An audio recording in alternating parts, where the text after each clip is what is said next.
During our Farm Basics time each week, we often answer questions we get from non-farmers. Today's is, how do farmers hedge their grain sales by using the Chicago Board of Trade?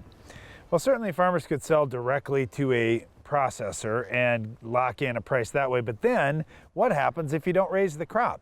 They're in big trouble because they don't have any crop to deliver on that contract. So the good thing about the Chicago Board of Trade is you can lock in some prices, but you don't actually have to deliver the grain.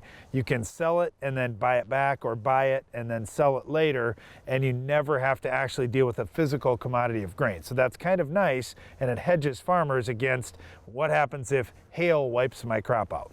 Yep, so very simply what we will do, and we do use the Chicago Board of Trade each year, we'll say, all right, that corn price is pretty good, and we look at, let's say it's the December contract. There are different months where they have contracts. It's the December 2022 contract. We sell corn for, let's just say for easy figuring, $5 a bushel on the Chicago Board of Trade. Now that isn't necessarily locking in $5 for us on our farm, because there's what's called the basis. In other words, what's our local market actually paying? Usually around here we're 40 or 50 cents under the Chicago Board of Trade. So if I hedge or I sell at $5 on the Board of Trade, that means I should be locking in a $4.50 to $4.60 price for myself locally. Now, let's just say that you sell that $5 contract, later on the market drops off, and now it's only $4. Well, guess what? You can buy the contract back on the Board of Trade, and you just made $1 a bushel on your crop.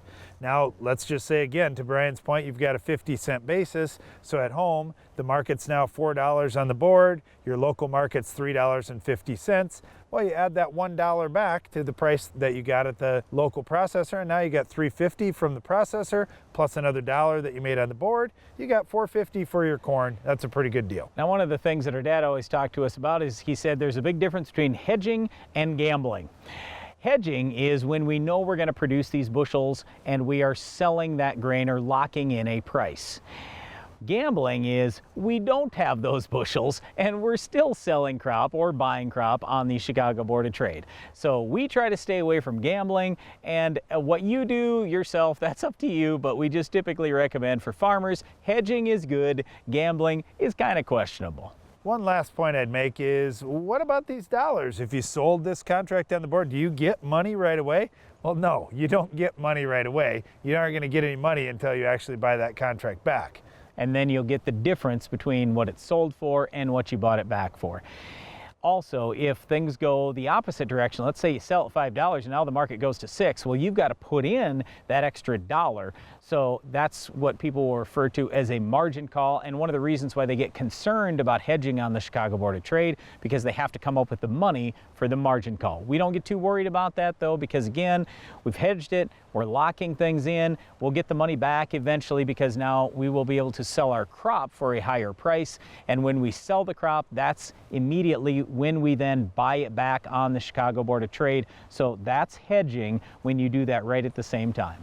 And for most farmers, they'll be talking with their ag banker before they do any of these strategies, just so the banker's behind them in case, hey, you know what, I may have to pay some margin calls, and the banker would talk with the farmer ahead of time. Okay, we know this is a possibility and we'll back you on that. Well, another reason why farmers often talk to their bankers is because they need some money to buy herbicides to control our weed of the week. We'll tell you which herbicides are best coming up later in the show.